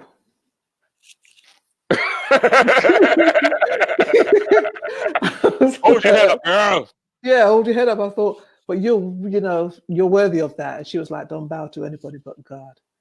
And I just thought, Thank you. She was just so measured and cool. And you walked out there thinking, yeah, I've got to live my best life and I've got to live it in the right zone and trust and believe in myself. You know, she was a powerful woman and you felt it. Well, the thing is that she actually pulled up Curtis Walker. Yeah, that's right. She pulled up Curtis on his behavior and told him about the blessing that he's been given. Yeah, and Moon of Rainbow Shore. Yeah, that's the way. Yeah, she actually pulled him up, and because he spoke to us about it on this show. Yeah, you know that. Nobody spoke about it as well. No joke. Yeah, it was an amazing story that he actually told. But it's like you guys, not you guys, but you have been blessed in that way, you know. But let's talk about these. You did an internet program which I used to watch. I was watching where it was going to go. Oh God, I can't remember the name of it, Ange. With but it women. Yes. Ryan Sisters. Ryan Sisters, that's the one. Yeah. Right. Yeah. What happened with that? Well, at the How time, did that come about? Let's say how it came about, and then it just really was about trying to take Black women into a sitcom territory, and just say there are so many different types of Black women, you know, and we're not the stereotype. We are more than one thing. And I wanted to break that up and just kind of like get these women sisters who were quite tight, very, you know, close in family, but had issues like sibling issues. And I just thought, well, let me film it, get some friends together and film it and see how we go. Got a great response, but again, taking it through to the next stage is always sometimes the hardest bit, where, you know, sitcom is a different type of beast, and you have to have a lot of money to do that and move it forward. So while I was making a pilot, I could make the pilot and say, look, how does this look? Great response, but it's never the right thing at the right time. And these people are not realistic in story because they're middle class Black women, and, you know, they've got money and they drive big cars and they, you know what I mean? It's not what they want Middle England to see, darling. Yes, darling. It's not realistic. It's not really what they want to see. So you just think, okay, I'll come back to that. It's not over. It's just delayed for now. But I will get that sitcom. I know that there's that market for that, and if it's an international market, so be it now. Because I thought at that point, I thought you were reaching through you were more or less talking to the internet to see what the traction was going to be. Do you get what I mean? Because, like I said, it's always you put the pilot out there to find out whether or not it's worthwhile pursuing or following through on it, so to speak. And then if it isn't, then you move on to the next thing, which is something that you consistently do. You shed your skin quite often. I think you must. You know, we're told jack of all trades and master of none, but that's a lie. You know, we can do lots of different things, and if we're going to live a life this long, who wants to have spent all this time doing the same things just because they've mastered it? I would like to think that I tried that and I tried that and I tried that, and when I get to heaven, I want God to say, "Oh God, Angie's there. She's tired. Move out the way, guys. She's tired. Let her sit down." I want to go to heaven and go, "She's shattered. Thank you, Lord." Okay. You know what I mean? As opposed to woulda, shoulda, coulda. Well, I wish I'd done that. I wish I'd. Yeah. No, I don't want to ever think I'd love to have done that. You know, it's important that we live our life, especially in this climate now where we don't know tomorrow. I mean, losing people like this. But are we losing? Here's my question to that, Angie. Are we losing people because of the age that we've reached, or are we losing people simply because of the current global situation? I think it's a mixture of both. You know, we are at that age when, you know, when your parents were going to funeral and you're thinking, where are you going? You know, they're going funeral. But I think also in this climate right now, yes, definitely. And people that we never expected to die. We just, how did you die? It's like when Paul Lawrence died. I was doing some work with Paul, and the day before he said to me, "Angie, send me the link so that because I was doing an audience with his Just Tickets, and he said, send me the link so that I can sort the thing out. So when Sherry called me and said, sent a message saying, Paul had died, and I went, no, it's not Paul. I've got to send him the link. So it's not Paul. And I said to her, go and check what Paul, because Paul Lawrence is a name that I've heard before a few times. Right. So please go and check, because it can't be Paul, because Paul can't die. Paul's got too much to do. Paul is awesome. Paul is amazing. Nah. And when it hit me, I just thought, you know what?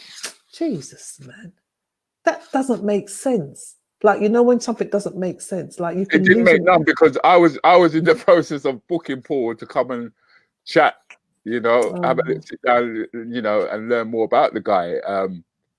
It was. I think it was a shock. It was a shock to everyone. Everybody. That was the shock, and I think what we learned from that was, you know what, you better do what you come to do. You better live your life quickly. Not live your life and just dream and whatever, but live your life quickly.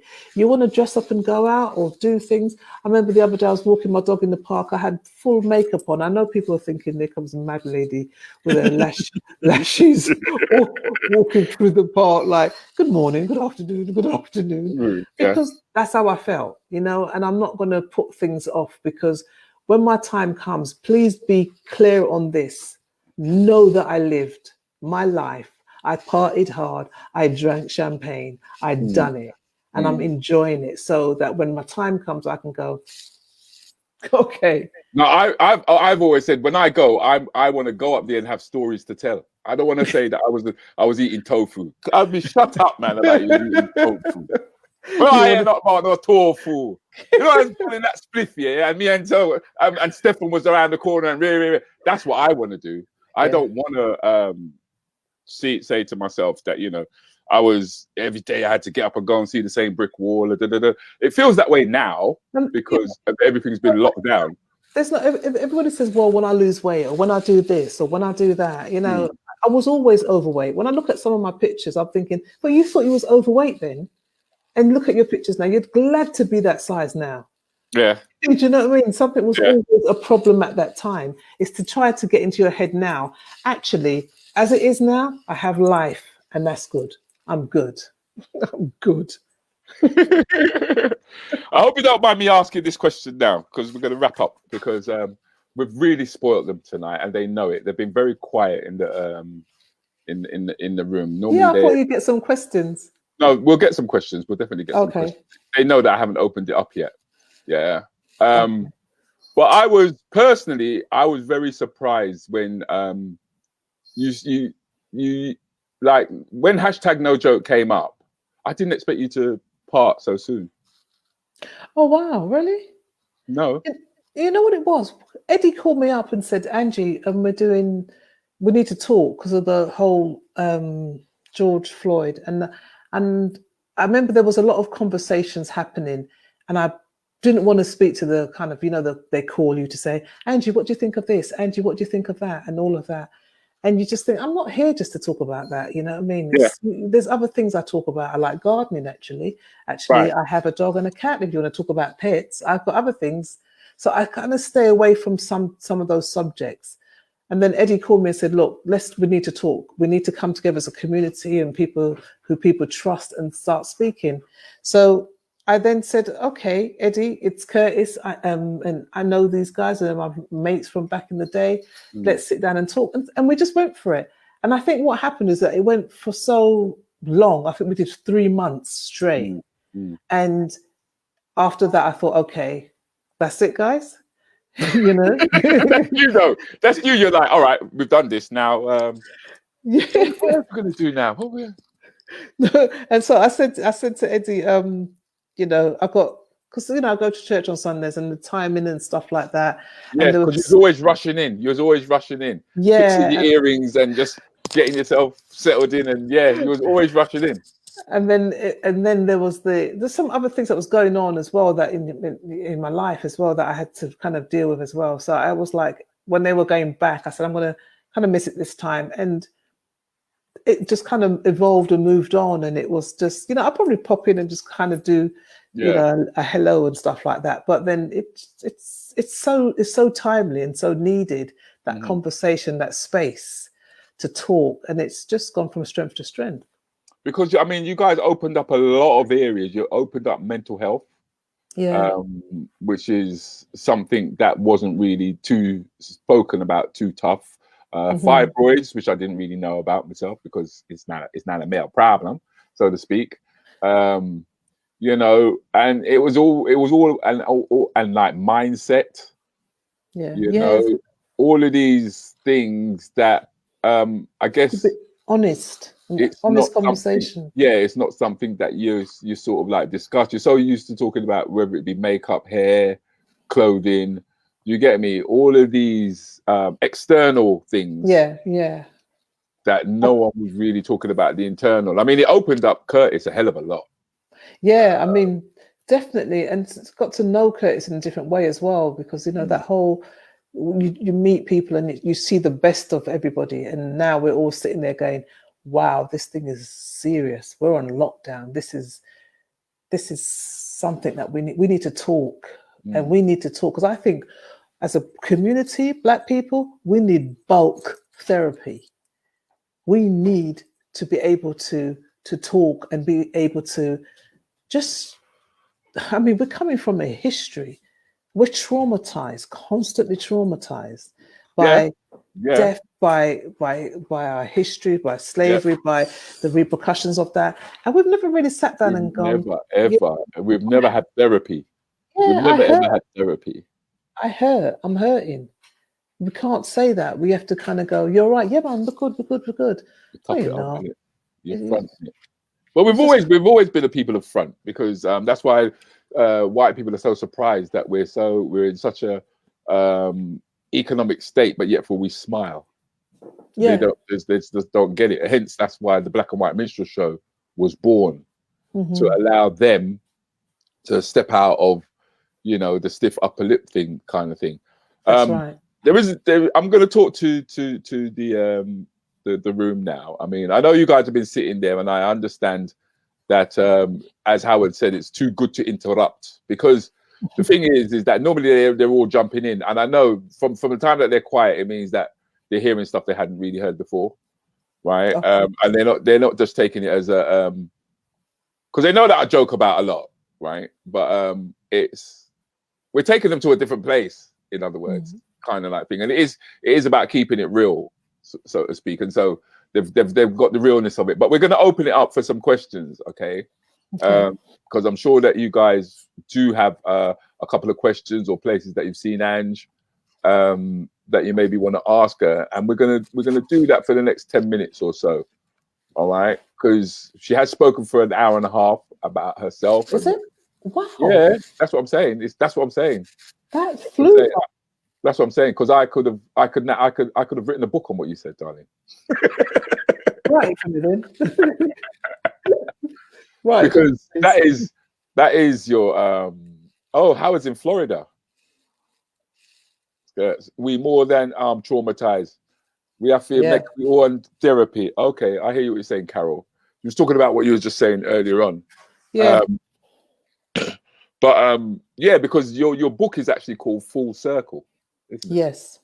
Yeah. I really just kind of wanted to document my story and just be able to say, you know, nobody has to kind of go, well, what did happen there? What happened there? So I just wanted to share my story, which was really great for me, because to write a book, if you'd have told me when I was young that I was going to write a book, I'd be like, or even write plays, I'd say, me? Yeah. So I know that even though I wasn't great at school, it wasn't wasted, you know, because our kids are not thick, you know, they may not fit in this system like that, but don't write them off. I work a lot with kids. I've done stuff, set up my own stage school so that I could get kids and say, you might work differently, you know, and be able to share with their parents. They don't do it that way. It's okay, because I come from that too. So when I wrote my book, I wanted to document my story, and it was full circle, because I started in the church and now I'm back again, because I went back to church. And because something was missing for me, you know, after you've drank champagne and you've done everything, and you just start to go, is that it? is that it? It doesn't feel as though that's enough.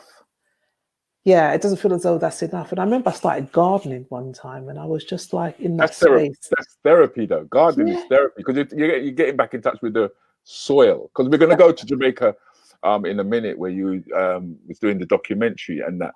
But there are a few questions about the writing. I mean, when you write, how much of you appears on the page? How much? Sorry. How much of you appears on the page when you write? Well, I write, the first rule of writing, they say you write what you know, and you know how you want to tell your story, because it's your story, and our stories are not out there enough where we control the narrative.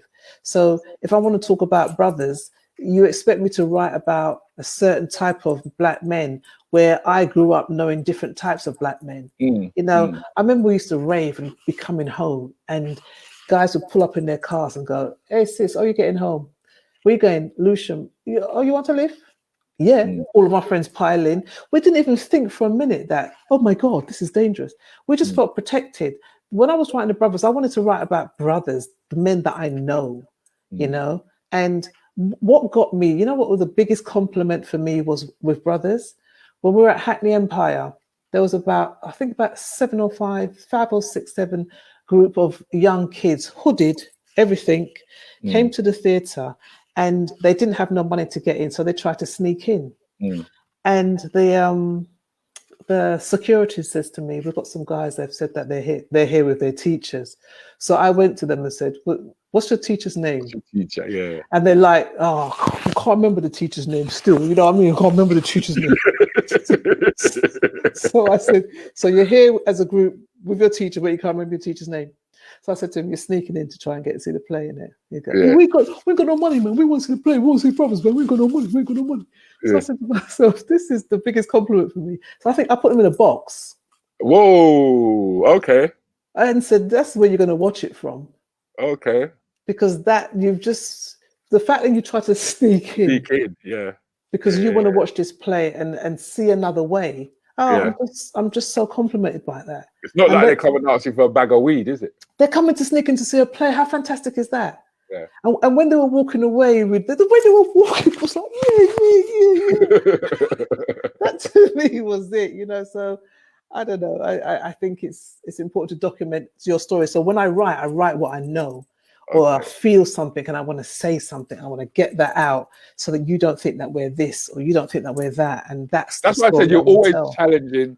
You're always challenging the system one way or the other, and it's from school right through till now. You're still that same person. I mean, you've written lots of plays from what Kaz has said, but what is your favorite?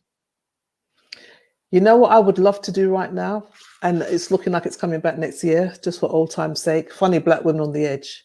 Because when I'm doing Funny Black Women on the stage with my sisters on stage, and we are busting jokes and we are telling edgy stories, I just find that to be the place to be. If I could get stuck in the West End in a show, it would be Funny Black Women. And if that had to run like all those shows like Mamma Mia, mate, I'm laughing, because that's the show that I really, because it was my first show where I thought, I'm a writer.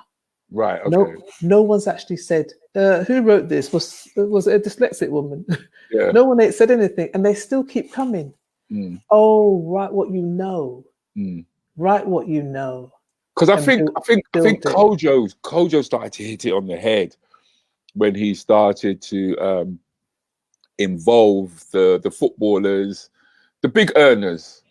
In terms of real sponsorship, to get behind stuff. And I found that that's what the likes of Richard and that generation of comedian has done exceptionally well. And I've always said it's off the shoulders of, I'm not just saying it, but it is Felix, it is Leo, it is yourself, it is Jefferson and Whitfield, it is Roger D, it is, and that's why it was so important for me to, when I started doing this, that I wanted to lay the foundation out first before I kind of started just reaching out and saying, let me grab this person, because them lot will tell you that this is organically grown. It hasn't been like, I didn't just rush out and say, right, let me get the most, I kind of went, no, that's not how I want to do it. I want it to have its proper roots. So when people do start coming, everybody starts to see how this picture is formed, because we're the first generation of Black British youth who were born here.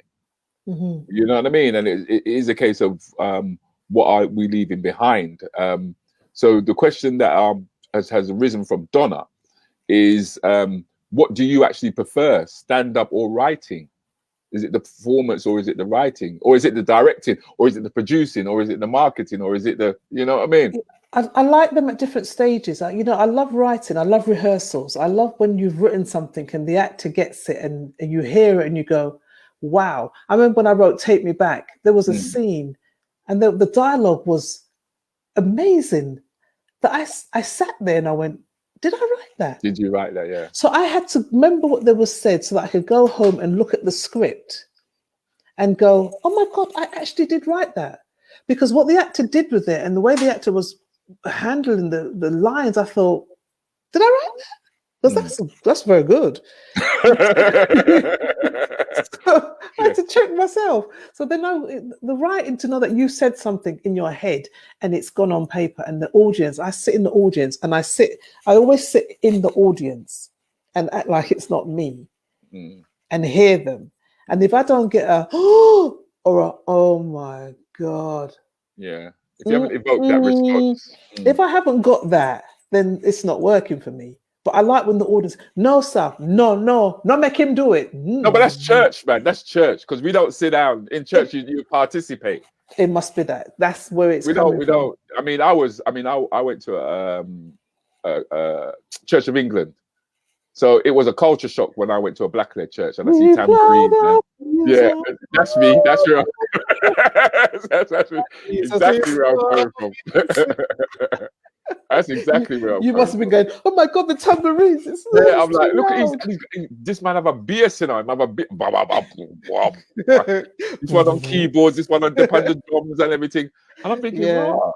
You know what I mean? I used to sit down in the back of my church and just blow out smoke rings. It was so cold in there. Do you know what I mean?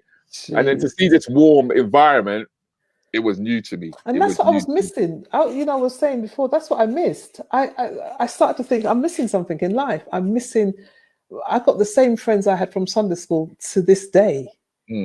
They're friends for life. You know, we made some real honest friends at Sunday school. And then you start to miss them. You start to miss. Was that actually another circuit that you found? Because when the promo that I ran, that you actually gave me, the promo that I ran, the joy that you get when you standing in front of there and I see you flicking your hair from one side, flicking your hair to the other side. I can't sing, but I got to sing all this year, man.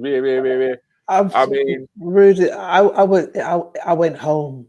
I was at home because I remember I'd been a Christian, but I was quietly a Christian. I wasn't kind of like, everybody go to Psalms, you know, on my Facebook. It was just, I'm going to do this for myself.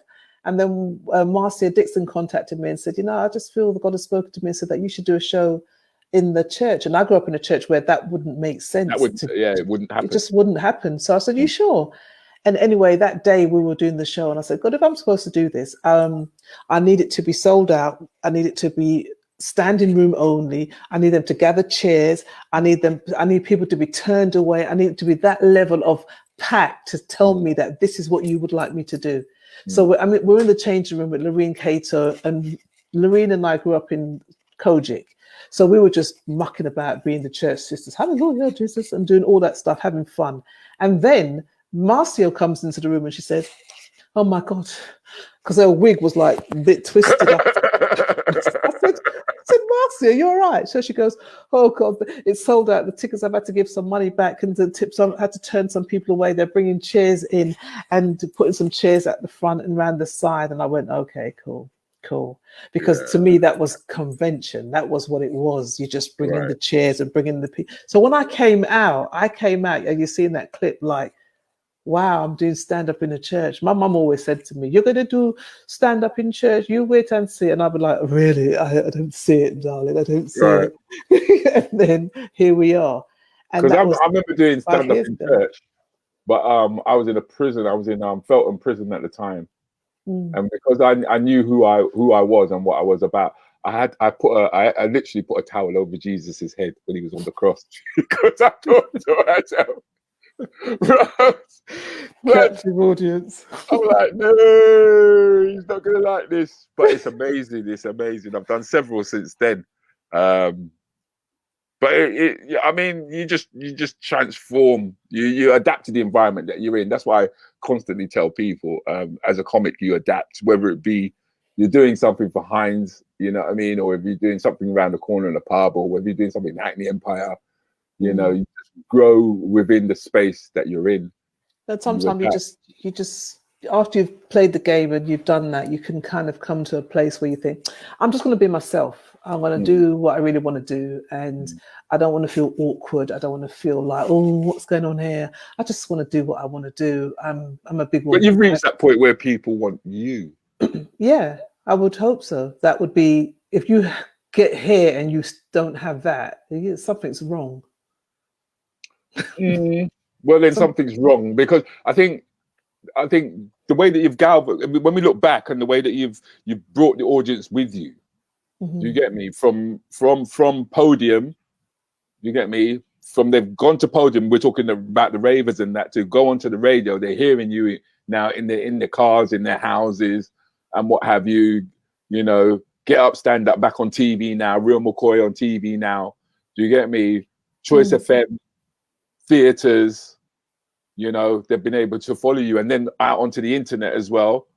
They've been able to see you. So people have watched you grow, Ange. I've got some loyal fans that go over 30 years, 30 years. And they just, Angie, where's the show? Let us know. We'll be there. And that is just a love that you can't buy. You earn that.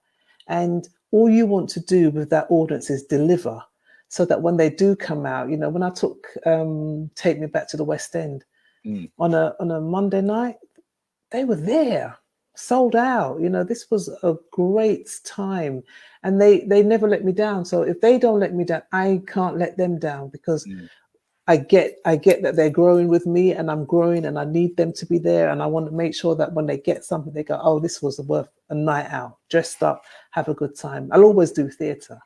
But do you think it was advantageous that you were the first to be going out there, as opposed to following someone? Because who I mean, Sheila Hyde was the only other alternative, but we know that she was middle class, very middle class, totally different marketplace. Yeah. So I mean, other than Felicity, who else was there? I mean, I think at the time you're going to have an advantage when you're first, because you haven't got no one to compare it to. So you're going to just get on and do it. And when you're doing it in those places, in the club, no one says, oh, the other one that did that. So you haven't failed. You just started something, you know. And it's only when it starts to build, and you start to, other comics start to come on board, it starts to grow up. New comics come, you start to go, oh, we kind of you can slowly start put some women on the bill now, because honestly, Rudi, I was on all the bills. I was on all the bills, and sometimes I'd be like, I'm on all the bills as the woman for a long time, and I got paid, you know. I got paid, and sometimes when some promoters didn't want to pay me, I said, well, if you don't pay me the money, I'm not going to go out there, because I know those ladies going to be very disappointed. So you better give me my money. See. And they go, oh gosh, this is difficult. You had to be, man. I mean, Glenda's had some really tough battles, and Muriel has had some tough battles. It's hard. It's hard. It's there. There's a question coming in from there. There's a joke that Angie told years ago. I think it was Hackney Empire, that stayed with me. I have used for years as an example. Is the guy driving the rundown Punto, guy in a brand new Mercedes, and young ting at the bus stop? Does Angie remember it? Yes. It's the guy in the that is his house. So the guy that's driving the old rundown car, who stops to give you a lift, you don't want to go nowhere with him. He's going to work. But the guy that pulls up in the Mercedes, that is his house.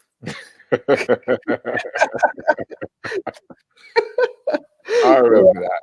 I remember that. I remember that. A 35-year-old joke. I feel very proud that you remember that. Well, boy, if you can get a joke that can last, I mean, Jefferson and Whitfield says a well-crafted joke will always do you well. Yeah. And you can always go. You go to. I'll be dying on stage and go. You know what? I'm going to go to this classics. Yeah. Get the classics I've out. been in the barrel, man. But it's amazing though. Like you said, you reach a point where you just get up and you just say. You just talk. You just start talking, and then your mouth just goes, and then the next thing you know, oh, is that half an hour? Okay. Yeah. Remember the first you couldn't do 10 minutes. Now you're like, oh, get off the stage. I mean, when I did the West End show, yeah, if you go over the West End, it's like $5,000. That theatre at that time was 5,000 if you just go over 5 minutes. Right. And I remember I was so excited to be in Shaftesbury Avenue. I was like, going, and I was thinking, it's just a great night. I could stay here all night. And I looked at my friend Sade, and Sade was bringing down the curtain. The curtains were coming down. I was like this. Okay, thanks very much. Good night. Yeah. Gotta go. You got $5,000? I'm like, you did your best, girl. Well, thank you. Yeah. Well, Ange, I got to say thank you very much. Thank you very much for jumping on. Really appreciate this. Thank you. No, thank you, man. Thank you. No, it's nice. It's nice when you know, celebration, International Women's Day, and you felt to celebrate me. I appreciate that. That's special because we go back long, and it's nice. Yeah, we do go back long. Still got Angie's video when she played Manchester. Same era as you, Rudi. Fantastic. Oh, thanks, bro. I hear that. Oh. I appreciate that. So, guys, if you want to say your goodbyes to Angie, now is the time. Thank you. Nice one, Mark. Now is the time to say your goodbyes, because I know that a lot of people are going to catch this on the catch up. That's how it works, man. It's a funny tool. This. It's there in stone. Thank you. It's a funny tool. Wicked Show says Carl. Carl is based in Newport, out there in Wales. Thanks, Carl.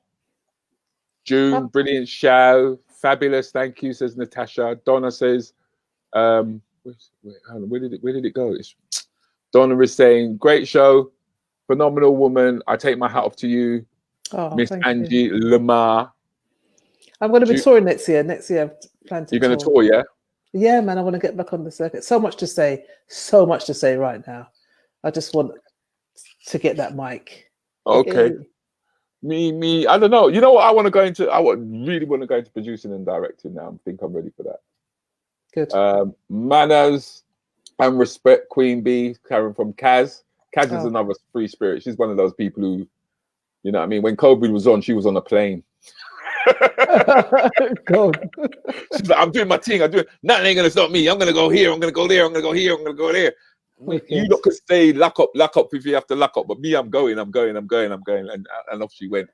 And she's recently come back. Recently come back. Excellent shows, Karen from Sharon. Fantastic show. Thank you. Thanks for sharing, Angie. I got a funny story about Angie. No one wants to hear it. No, that's how I talk to them. Forgive me. They rough me up. You don't know, man. Sometimes the Friday mornings can be hard work when they're ready. Love you, long time, Queen Angie. Blessings and love. Well, blessings and love to you all. Okay. Thanks for popping in. I look forward to seeing you guys next week, where I will have Devon Morgan in the house. Oh, Devon. Yeah, Devon. That's what I'm saying. I'm going through the roots first. I'm going through the roots first. Let them get the history first, and then we'll climb up the tree. Donna can't wait for the tour. Take Rudi with you. She won't take me with her. Why not? You're looking to bring him in. No. You know what? What happens? What I found to happen with me, even when it came to Lenny Henry, was that it was like, no, you ain't going up before me, bro. You ain't. Me and Lenny was in where were we? Hammersmith, Apollo. Mm-hmm.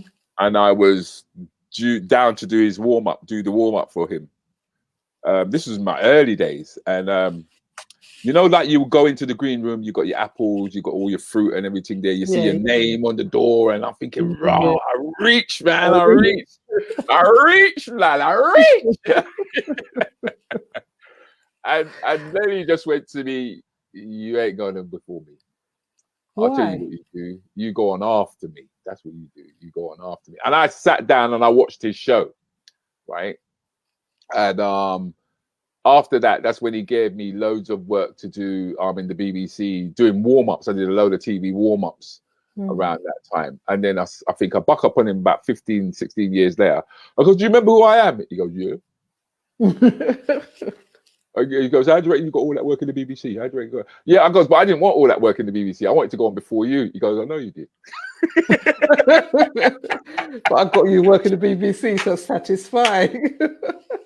I was like, okay. Really. See that warm up before you? I remember I was doing my 50ish and still standing, and I got Travis to warm up. Okay.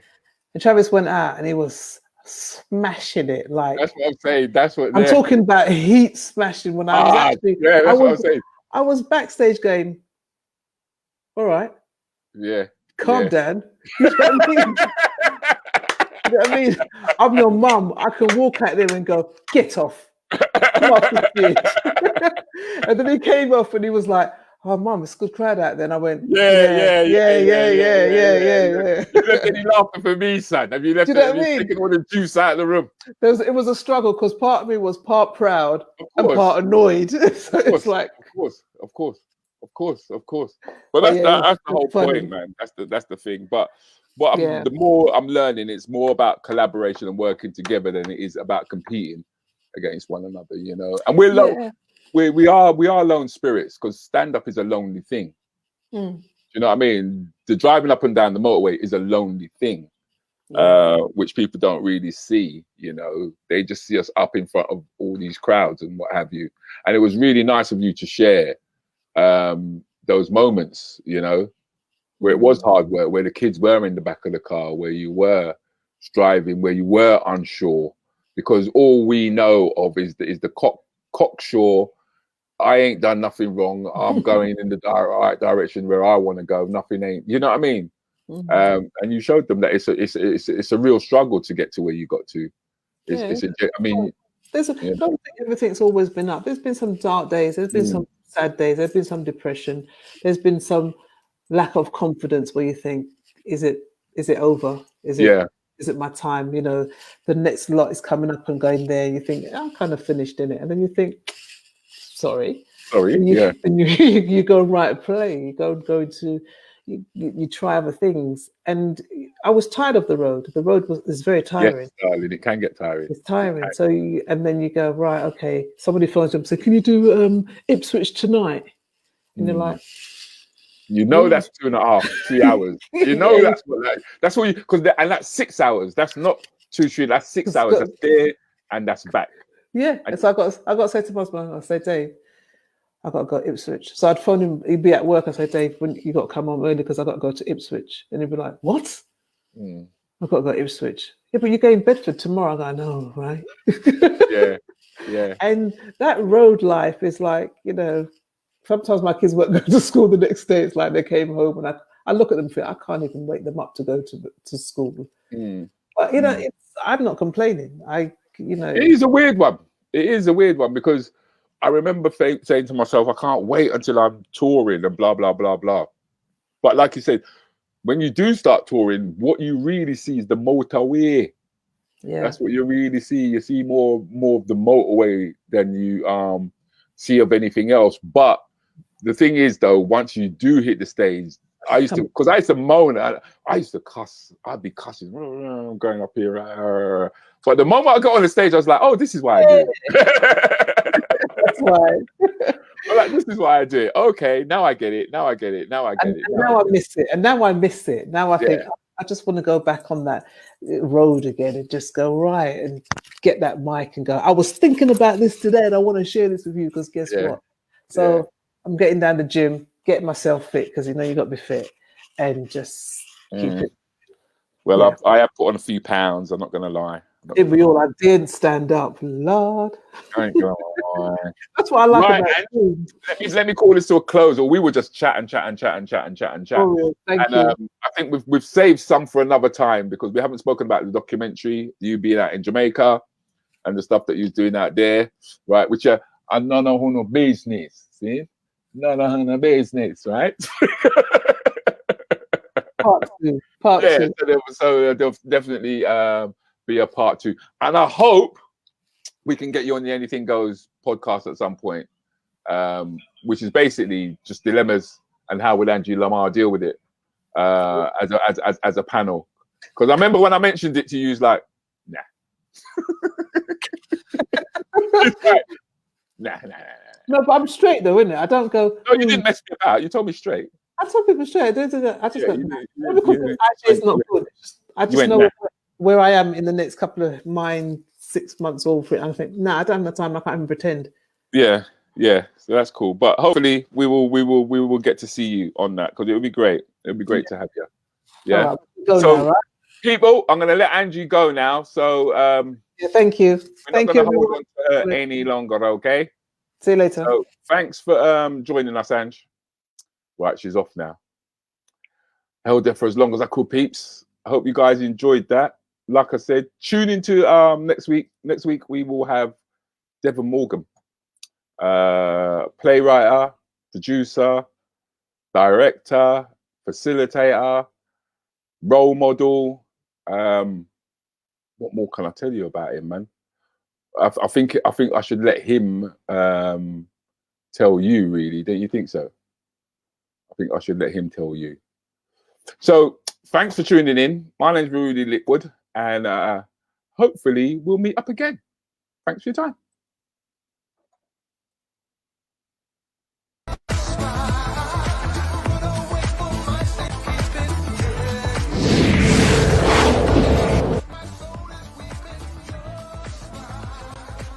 You can do that with films. I mean, films are a lot easier than theatre. Right. Films, film and television, a whole lot easier than theatre. Yeah. I think you mentioned that. I did a play once called Johnny Dollar. It was a reggae musical. And I used like Peter O'Neill, Sylvia Keller, Poyet Adekareli, Winsome, Neville Morrison, Winston Reedy, the whole of the Lovers Rock singers. They never act before. Everybody was scared, but because of musical, they said, no, I need them for the music. And they can tell you, man, once them late into the play, you know, it was one of the best plays. You know, when them late into the play, the acting, Peter O'Neill, wow, he can tell you, stunning performance.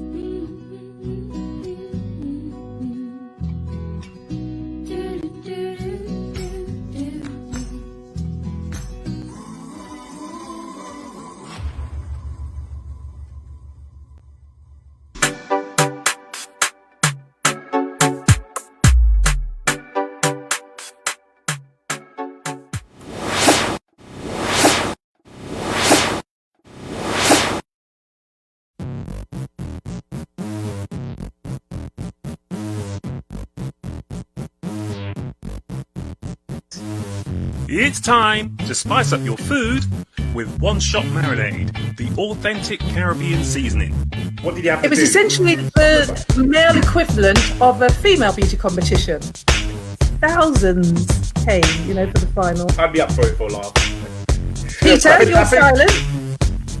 You can't enter. You can't enter. Huh? Shut your mouth. I don't want to enter. I don't need to. You can't even see your feet when you look down to us. Wow. Red card. I'll say first of all, those who are on YouTube, make sure you subscribe to YouTube, our Anything Goes YouTube podcast. Then when we go live, you get the notification.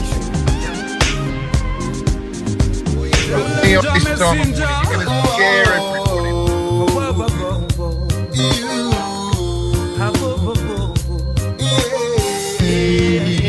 It's a warning. It was a cassette. You know when you had to put the pencil into the hole? Yes, man. To submit to you as a man or a woman, or do I continue to walk the righteous path and serve God? That's a personal, individual choice of a human being. well, straight away that's, you know, red flag. You know, BAME community, why? Are we the guinea pigs now? I feel like when you are speaking up for yourself, it should be unapologetic and it should be honest. I think that we all So, for example, the West Indian community, there are many reasons why they may not, and you can probably tell me more than I know, but I think part of it is that they're being asked to trust the same structures that have also contributed to their discrimination, their abuse, their trauma. Race, you know, and I'm just thinking, well, there's more than that. I know just having no dad and having to work out what it means to be a black man in the UK was a very, very difficult. You know, and if you ain't got enough to do it in your family, get 2 or 3 families together and start a business.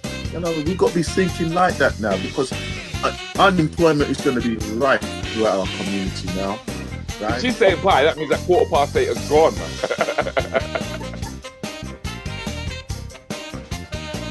He's gone, man. 15 minutes with Rudi Lickwood and DJ Countryman. I'd like you to say who you think Junior would more than likely want to do a duet with. Oh.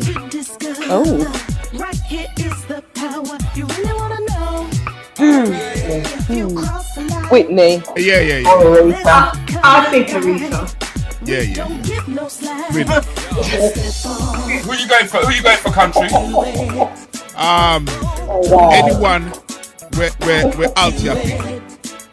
He's going with Altia. You want to reveal? And wait, hold on. Yeah, all right. Yeah. Go, Junior. Right. Sade, I knew way back in the day.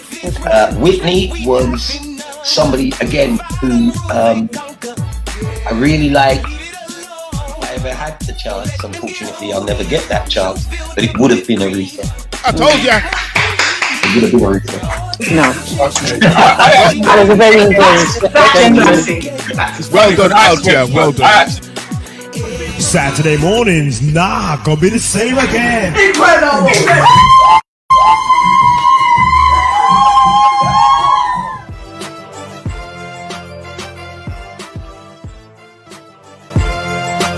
We love looking after young people and just basically helping them in their football development. The academies look after all the senior kids, all the elite kids, and we look after everyone else. This is what gives me the most joy, watching them not being able to kick a ball, and then 6 months later they're able to do things they never envisioned them doing. A lot of people are focused on the footballer, and then when the talent doesn't manifest in the way that the coach may like it, goodbye. It's giving back to the community. I've been working for the community all my life, and this is a big part of it, just giving back.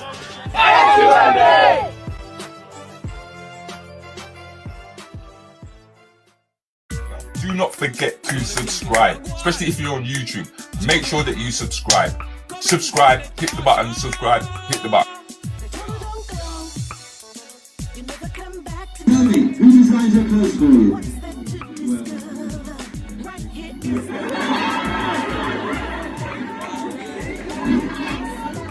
Alright, tell us now, what do you do, baby? Well, I'm actually unemployed, but you can see how far the flight Channel 4 will go just to find out what I'm doing.